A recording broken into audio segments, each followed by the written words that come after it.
Hello बच्चों, welcome to the Panini पाठशाला YouTube channel. आपका बहुत बहुत स्वागत है हमारे चैनल पर। आज बच्चों हम देखेंगे स्टडी ऑफ गैस लॉज, जो कि आपके क्लास 9th में है।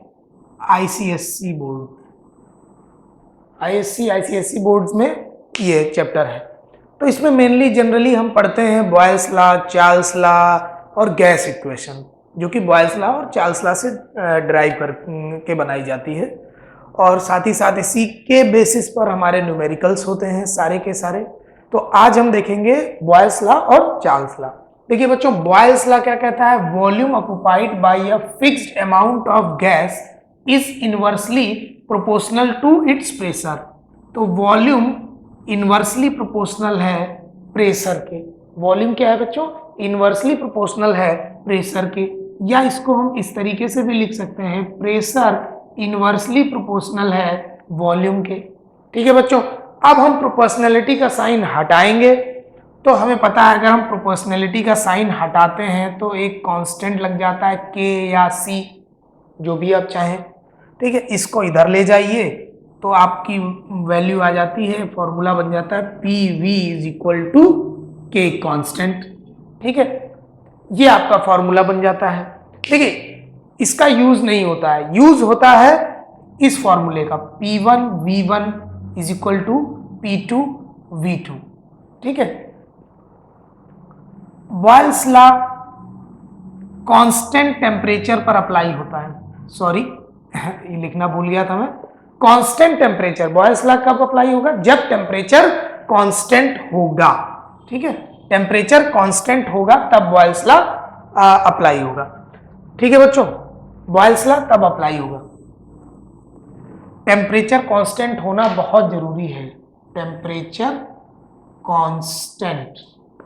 ठीक है बच्चों, टेम्परेचर कांस्टेंट होना बहुत जरूरी है। तो देखिए वो फॉर्मूला आता कैसे है। देखिए, अगर कोई गैस है, if a gas is initially, if a gas is initially at pressure P1, at pressure P1 and have volume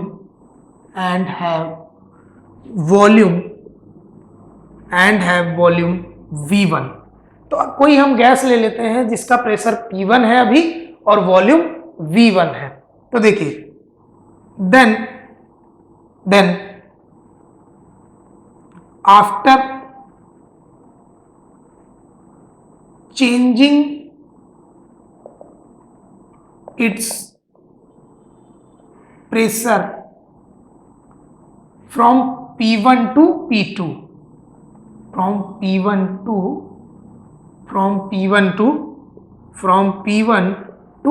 P2। P1 से हमने अब प्रेशर कहां पर ला दिया है? P2 पे। मतलब इनिशियली प्रेशर P1 था, अब नेक्स्ट कंडीशन में प्रेशर P2 है। तो फाइंड न्यू वॉल्यूम। अब जो नया वॉल्यूम है उसको फाइंड करिए, या नया वॉल्यूम है उसको फाइंड करिए, जिसको हम V2 से रिप्रेजेंट करेंगे। तो या तो फिर वो वॉल्यूम देगा कि नया वॉल्यूम फाइंड करिए, या बोलेगा कि वॉल्यूम दिया हुआ है, प्रेशर नया फाइंड करिए।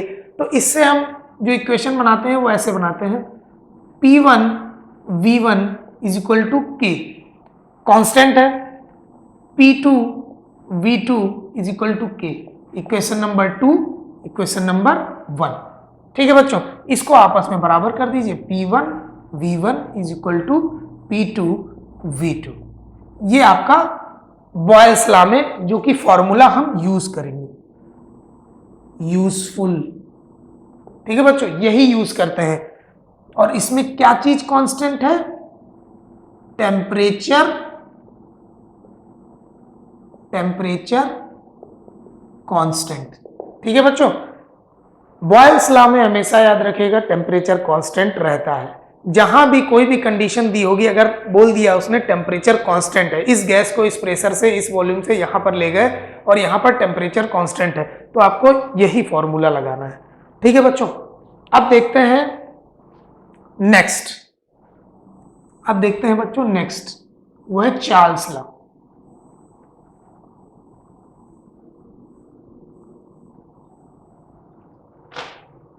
Charles law.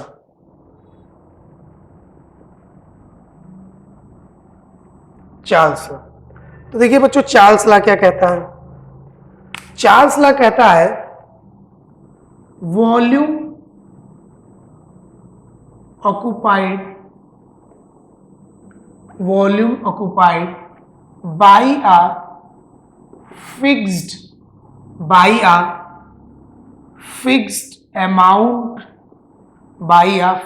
amount of gas.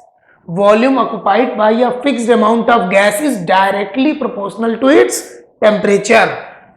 Is directly proportional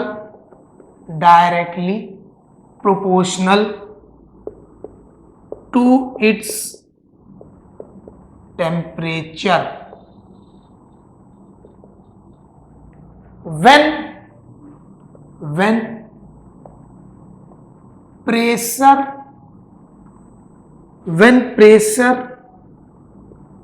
remains constant, जब हम प्रेशर कांस्टेंट रखते हैं बच्चों, तब वॉल्यूम जो है गैस का वो डायरेक्टली प्रोपोर्शनल होता है उसके टेम्परेचर के। तो देखिए बच्चों, volume is directly proportional to its temperature. Proportionality का साइन हटाएंगे, ये हो जाएगा V is equal to K T को इस साइड ले आएंगे तो V by T is equal to K. ये आपका फॉर्मूला बन गया। ये यूजफुल नहीं है, यूजफुल दूसरा वाला फॉर्मूला है, उसको देखते हैं अभी।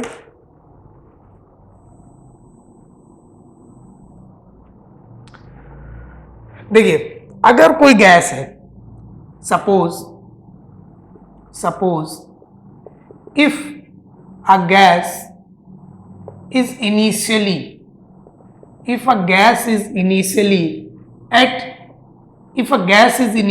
at temperature T1 and volume V1, अगर कोई गैस है जिसका टेम्परेचर इनिशियली T1 है और वॉल्यूम V1 है, then its temperature changes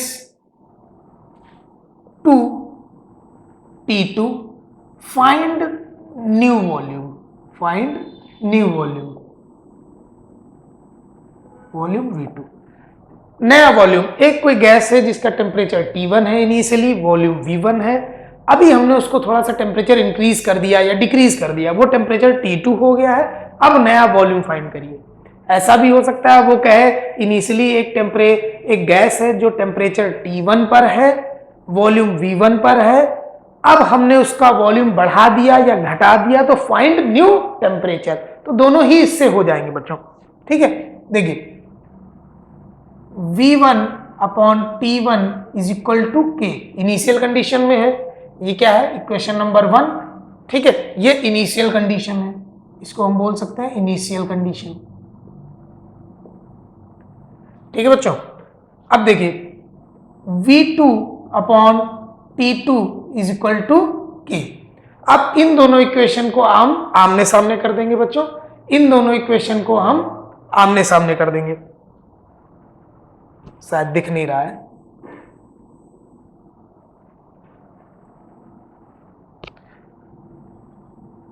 V1 upon T1 is equal to K, first equation.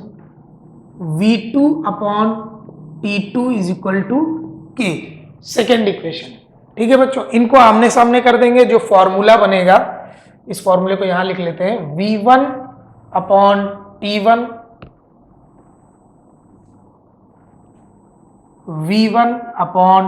T1 is equal to V2 upon T2।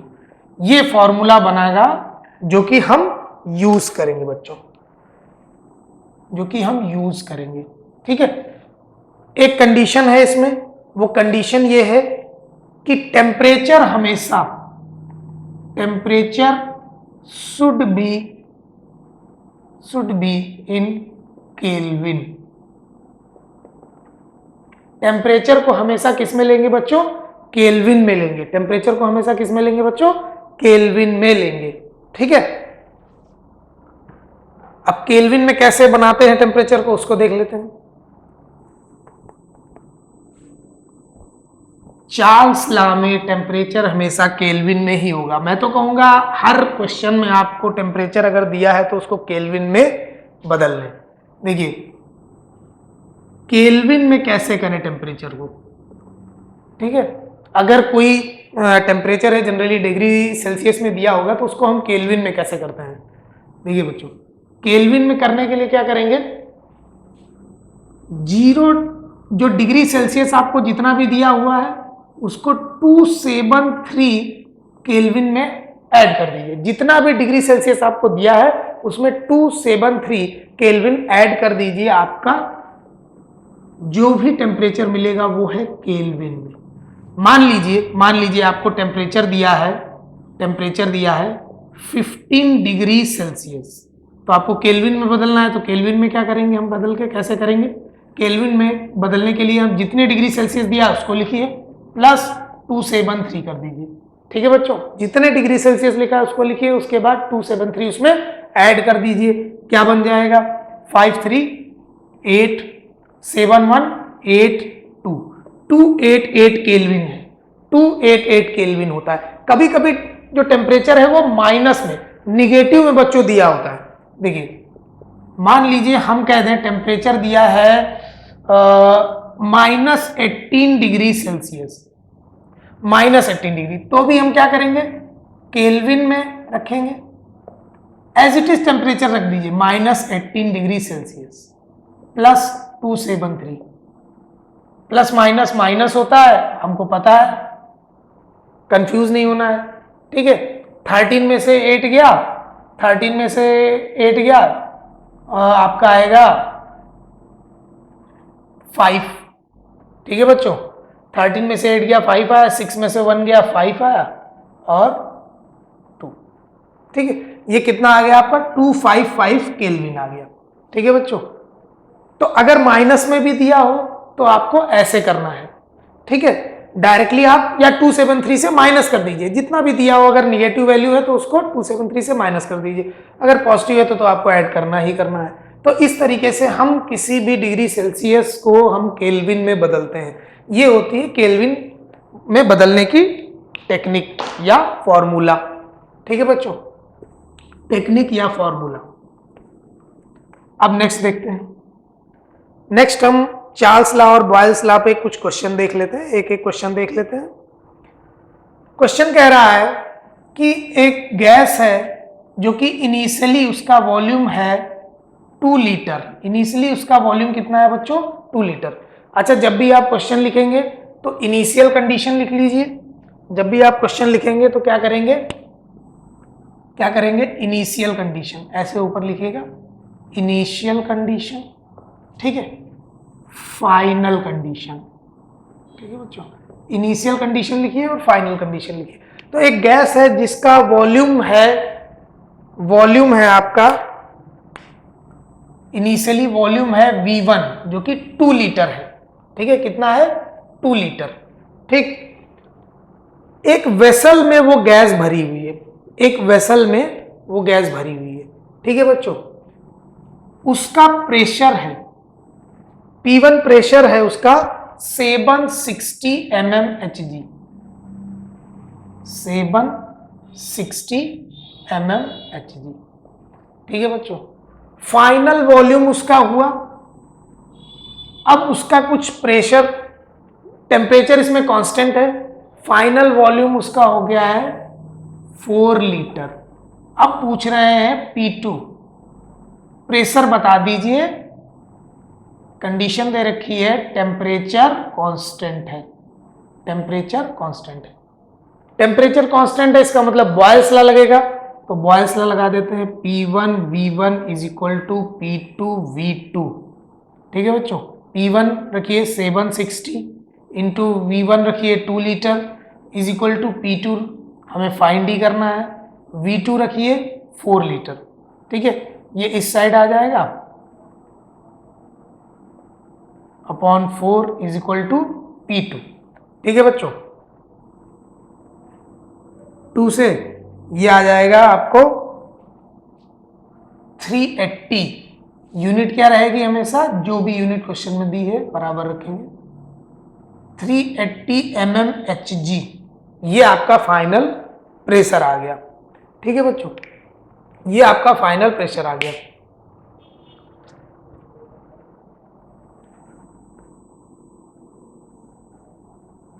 ये एक Boyle's law पे क्वेश्चन है। ठीक है, एक यूनिट को लेकर थोड़ा सा रहता है, जैसे वॉल्यूम की यूनिट क्या होती है, यूनिट ऑफ वॉल्यूम। वॉल्यूम की यूनिट क्या क्या रहेंगी, देखिए वॉल्यूम किस में लिखा जाता है, लीटर में आपको मिलेगा, डेसीमीटर में मिलेगा, डीएम डेसीमीटर क्यूब में। ठीक है, आपको सेंटीमीटर क्यूब में मिलेगा, सेंटीमीटर क्यूब, आगे लिख देते हैं सीएम क्यूब, सीएम क्यूब,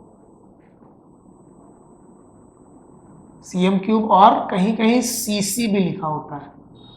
ठीक है बच्चों, कहीं कहीं सीसी भी लिखा होता है, और किस में लिखा होगा, मिलीलीटर में तो लिखा ही होगा। ठीक है, मिलीलीटर में तो मिलता ही मिलता है आपको। तो देखिए 1 litre is equal to 1 decimetre. 1 litre 1 decimetre cube के बराबर होता है, 1 डेसीमीटर क्यूब के बराबर होता है। ये 1000 सेंटीमीटर क्यूब होते हैं। 1 डेसीमीटर या 1 लीटर में आपके 1000 सेंटीमीटर क्यूब होते हैं, 1000 सेंटीमीटर क्यूब होते हैं। और जितने सेंटीमीटर क्यूब होते हैं उतने ही मिलीलीटर भी होते हैं, मतलब 1000 सेंटीमीटर है तो 1000 मिलीलीटर भी होंगे। ठीक है, ये आपकी यूनिट कन्वर्जन में काम आएगी, यूनिट कन्वर्जन में। और इस तरीके के मोस्टली आपको डेसीमीटर में दे सकता है, लीटर में दे सकता है, सेंटीमीटर क्यूब में दे सकता है, मिलीलीटर में बहुत कम ही क्वेश्चन देखते हैं। ठीक है बच्चों, इसी तरीके से यूनिट ऑफ प्रेशर भी देख लेते हैं बच्चों।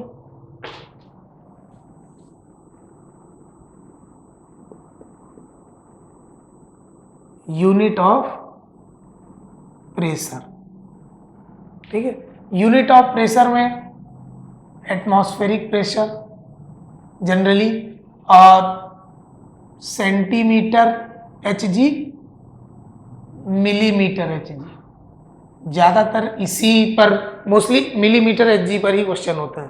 ठीक है, तो हम देख लेते हैं 1 atmospheric pressure is equal to 76 centimetre Hg is equal to 760 mmHg। ठीक है, एक एटमॉस्फेरिक प्रेशर में 760 mmHg होते हैं और 76 सेंटीमीटर Hg होते हैं। यही तीन मोस्टली आपको 760 mmHg में ही मिलता है। ठीक है बच्चों, यही 3 यूनिट कन्वर्जन है इसमें, प्रेशर की यूनिट्स मोस्टली इस चैप्टर में इतनी ही है। ठीक है बच्चों, आगे देखते हैं। एक क्वेश्चन आप चार्ल्स लॉ पे देख लेते हैं, फिर इस सेशन को एंड करेंगे। एक क्वेश्चन चार्ल्स लॉ पे है, a certain amount of gas occupies a volume of 0.4, a certain amount of gas occupies a volume of 0.4 liter at 17 degrees Celsius. To what temperature should it be heated so that its volume gets doubled? A में double करना है volume को, और B section में आपको करना है reduce to half. तो देख लेते हैं, क्वेश्चन ही देख लेते हैं, लिख लेते हैं question. Certain amount of a gas, certain amount of a gas occupies, certain amount of a gas occupies a volume of 0.4 litre, volume of 0.4 litre at 17 degree Celsius. कितने डिग्री सेल्सियस पर? At 17 degree Celsius. तो इसमें करना क्या है, to what temperature, to what temperature, to what temperature it should be heated, it should be heated, to what temperature it should be heated so that its volume gets, so that its volume gets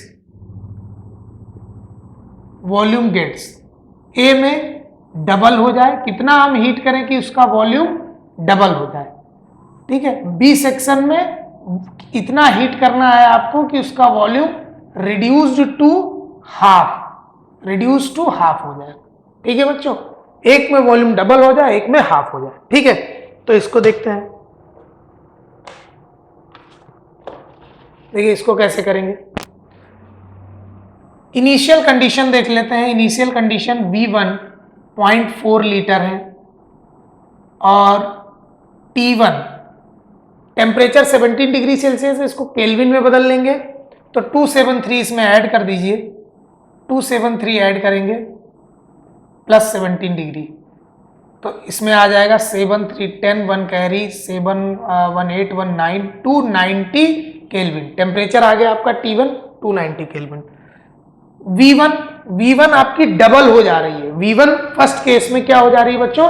double हो जा रही है, मतलब 0.4 है तो इसका 0.8 हो जाएगा, डबल हो गया, ठीक है। टेम्परेचर हमको फाइंड करना है,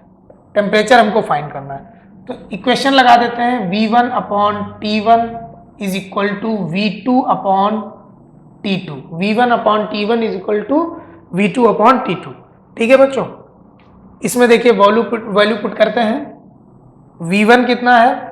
0.4, T1 290 is equal to 0.8 upon T2, cross multiply कर लेते हैं तो ये आ गया हमारा T2 is equal to 0.8 into 290 upon 0.4, point से पॉइंट गया, 4 से काटा 2, तो टेम्परेचर आ गया, 2 से मल्टीप्लाई कर लेंगे T2 को, 2 0 जा 0, 2 9 जा 18 का 8 1 कैरी 2 2 जा 4 1 5, 580 केल्विन। टेम्परेचर कितना आ गया बच्चों? 580 केल्विन। इसको आप चाहे तो सेल्सियस में भी बदल सकते हैं, हम इतने पे ही छोड़ देंगे। पॉइंट टेम्परेचर कितना आ गया फाइनल? जब हमने वॉल्यूम को डबल किया तो टेम्परेचर आ गया 580 केल्विन। ऑब्वियस सी बात है, वॉल्यूम डायरेक्टली प्रोपोर्शनल होता है टेम्परेचर के, तो अगर वॉल्यूम बढ़ रहा है तो टेम्परेचर भी बढ़ेगा, और सेकंड केस में वॉल्यूम घट रहा है तो टेम्परेचर को घटना चाहिए। देख लेते हैं, ठीक है, इससे प्रूफ भी हो जाएगा कि चार्ल्स लॉ सही है या नहीं है। सेकंड केस देख लेते हैं।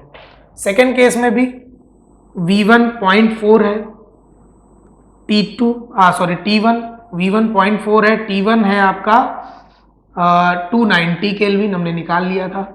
V2 हमें क्या कर देना है? हाफ कर देना है, 0.4 का हाफ होगा 0.2।